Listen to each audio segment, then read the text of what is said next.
ಕಳೆದ ಕೆಲವು ದಿನಗಳಿಂದ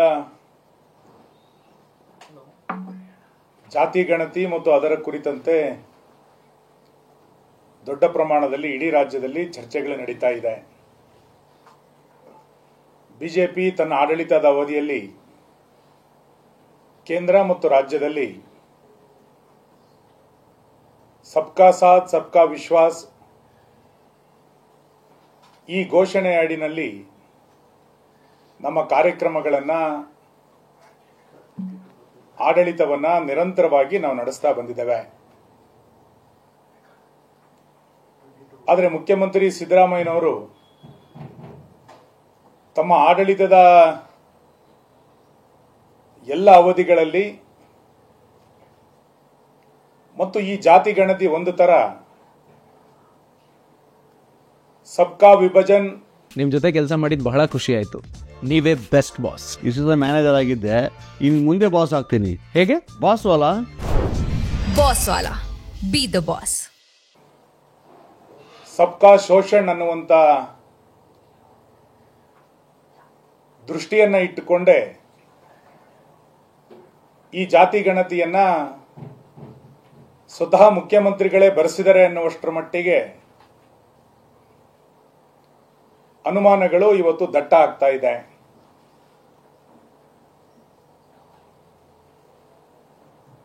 ಸರ್ಕಾರದ ಯಾವುದೇ ಡೇಟಾ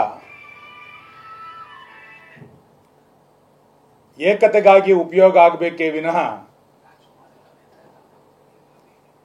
ವಿಭಜನೆಗೋಸ್ಕರ ಅಲ್ಲ. ಆದರೆ ಸರ್ಕಾರ ತಯಾರು ಮಾಡಿರುವಂತಹ ಈ ಎಲ್ಲ ಅಂಕಿಅಂಶಗಳು ಒಂದು ರೀತಿ ಅವೈಜ್ಞಾನಿಕವಾಗಿ ಕೂಡ್ತಾ ಇನ್ನಷ್ಟು ಗೊಂದಲಗಳನ್ನು ಸೃಷ್ಟಿ ಮಾಡೋದ್ರಲ್ಲಿ ಸಿದ್ದರಾಮಯ್ಯನವರು ಮೊದಲಿಂದನೂ ಎತ್ತಿದ ಕೈ. ಈಗ ಮತ್ತಷ್ಟು ಗೊಂದಲಗಳನ್ನು ಮಾಡ್ತಾ ಇದ್ದಾರೆ. ಮತ್ತು ಈ ವರದಿಯಲ್ಲಿ ಎಷ್ಟು ದೊಡ್ಡ ಪ್ರಮಾಣದಲ್ಲಿ ರಾಜಕೀಯ ದುರುಪಯೋಗವನ್ನು ಮಾಡಿಕೊಂಡಿದ್ದಾರೆ ಎನ್ನುವಂಥದ್ದು ಕೂಡ ಇವತ್ತು ಸ್ಪಷ್ಟ ಆಗ್ತಾ ಇದೆ.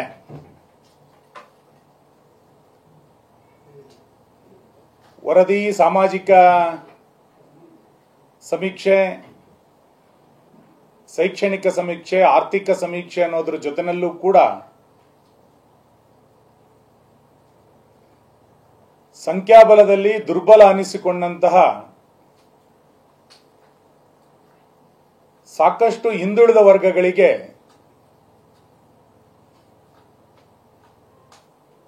ಈ ವರದಿ ದೊಡ್ಡ ಪ್ರಮಾಣದಲ್ಲಿ ಅನ್ಯಾಯವನ್ನ ಮಾಡಿದೆ ಅಂತೇಳಿ ನನಗನ್ನಿಸ್ತಾ ಇದೆ.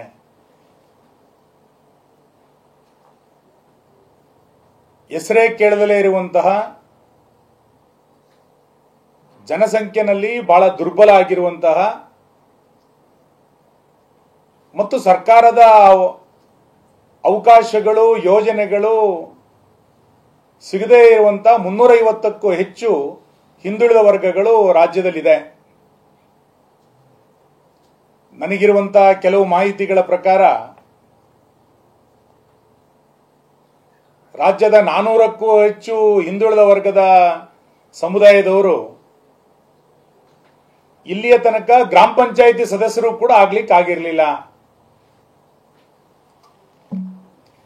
ಇಂಥ ಹಿಂದುಳಿದ ವರ್ಗಗಳು ಅಂತಂದ್ರೆ ಮೋಸ್ಟ್ ಬ್ಯಾಕ್ವರ್ಡ್ ಅಂತೇಳಿ ಏನ್ ನಾವು ಕರಿತಾ ಇದ್ವಿ,